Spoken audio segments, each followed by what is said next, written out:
Fifth Hour Radio Show. So, Mike, can you tell us a little bit on how you got into entertainment? Was comedy your sure. Was comedy your first love? I mean, oh yeah, totally, bro. Because I was always a fat kid who got picked on in school, from grammar school on. And one day I was about 11 or 12 years old. I listened to a Red Fox album, right? And people were laughing at him, but not in a mean way. You know what I mean? They were laughing with him and at him at the same time. And I was like, whoa, this is great. And then I always wanted to do comedy after that from like when I was 18 and older, but I never had the guts to do it, didn't know how to go about it. Then the first time I went on stage was September 7th, 1989. I went on to the stage. I was 28. I was a lot thinner. I was smoking my butt off, had a black leather jacket like Andrew Dice Clay because I thought I was him. went up, started cursing my butt off like him. And unfortunately, it was a room full of people of my parents' age and older. And it didn't go over too well, did it? No, I had like about 5 people laughing on my own age who were in the audience. I was lucky about that. I did comedy for about 6 months because I was very delusional at that time. I thought, wow, you know, I thought in a year I'd be as big as Adam Sandler. You know what I mean? I had no idea how long it takes. And I stopped for a while, but I came back in 1992. And I've been going strong ever since. Now, was it hard to make ends meet for yourself along that time? Were you doing other things besides stand-up? I mean, were you working too? Oh, yeah, absolutely, because it's very hard in the beginning for anybody that's new to this. You know, it's a struggle for all of us.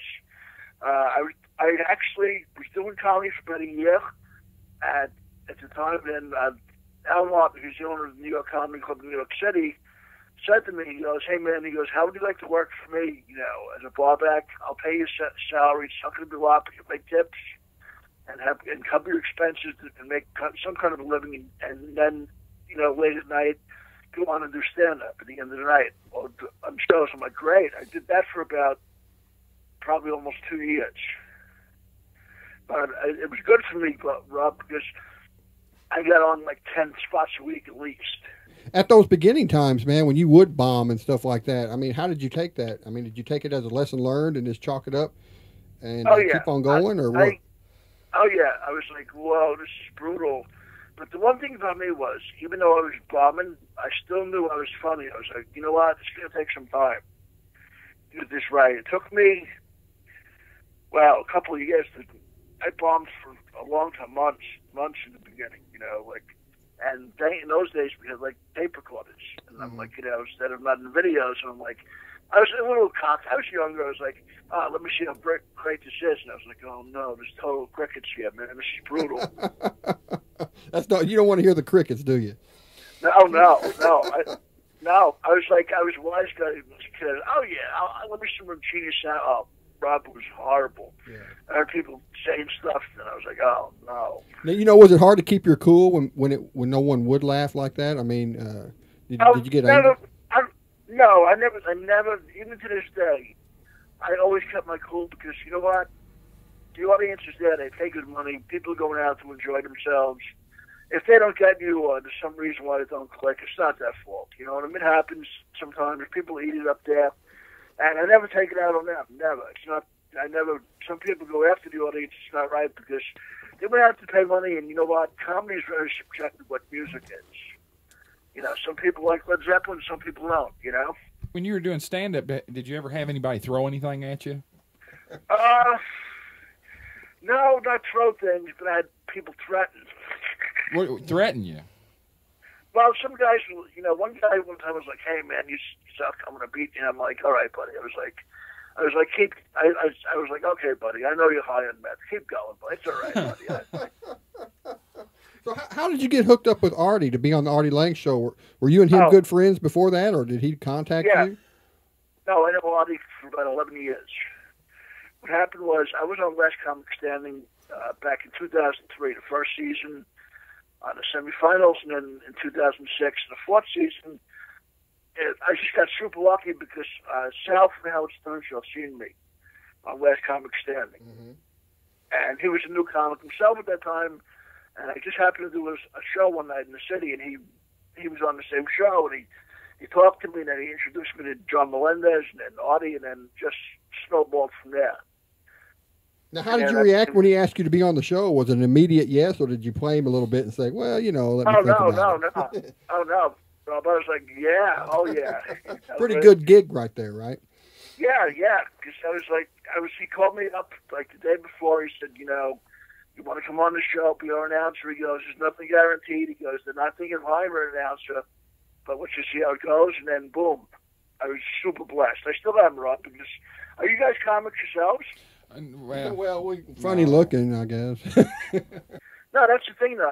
You guys are funny, though, man. Thank you for having me on your show. I love doing stuff. Man, I'm so sorry I called it so late. Dude, I'm a huge fan of you, man. I watch the Artie Lange Show at 1 o'clock in the morning. That's when I catch it. And I try to stay up all the way through. I usually can stay up, 2 hours into it, but then I'm out. But, I mean, you're a huge part of that show, and you're a huge reason why the Artie Lange Show is such a success, and not to take away from anyone else, because everyone else has their roles to play. But do you ever see yourself one day running your own show, the Mike Bocchetti Show? Hopefully, I want to eventually, do some good stuff, Rob. I want to hopefully get in movies, produce my own stuff. But the most important thing is when I get to that point, financially, I'm going to be super charitable to people and have a foundation for something good. You know what I mean? So yeah, man. If you have that kind of money, you should be charitable. I mean, we all came into the world, and what are you going to do with it? You can't take it with you die and help other people. There's no reason not to. Mm-hmm. You're one of the nicest people I've ever come across. Thank you, buddy. I try my best, and there's a lot of, like, you guys listen to the show, there's a lot of idiots that heckle me, and I had a big fight with that idiot last week. Yeah, Steve. But, yeah, guys, I wish we were down south. I'm like a tar and feather that idiot and horse whip him for a while. I was going to ask you about Steve here. Might as well go ahead and ask you. I mean, I hate people like that. I didn't even do anything to him, and he just, went off on me like that. But the thing is, when you threaten to burn somebody's house down, I take that totally serious. Wow. Yeah, I don't think Randy heard that. Yeah, there was a guy that called Mike. He called into the show, and he was saying some pretty threatening things to Mike on air, Some things. I mean, what prompted it, though? I don't. What prompted that?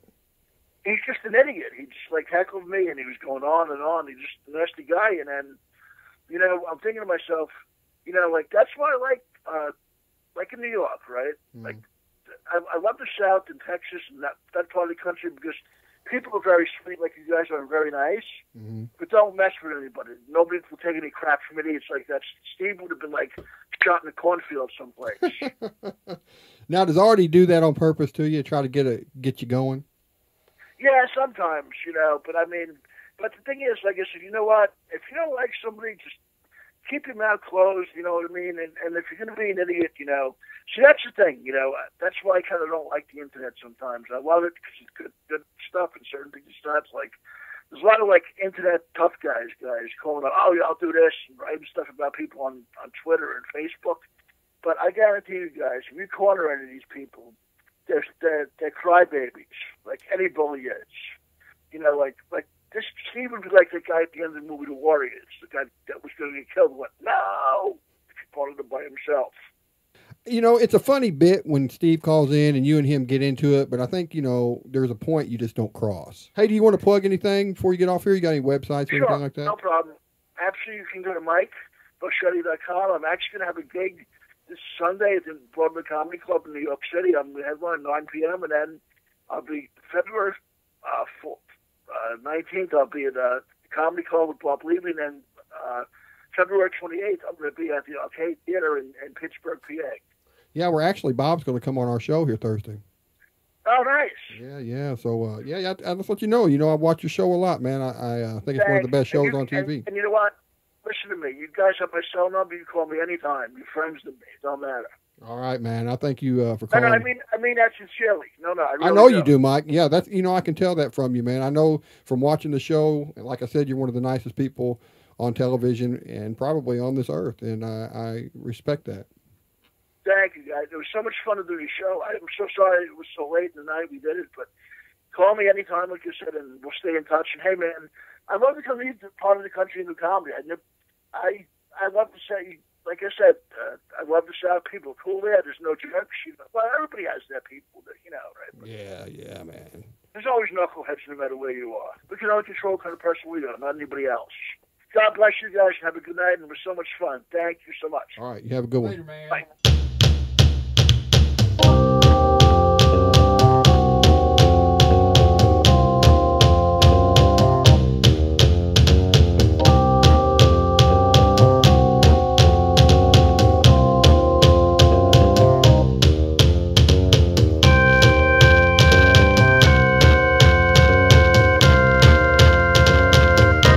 The 25th Hour Radio Show.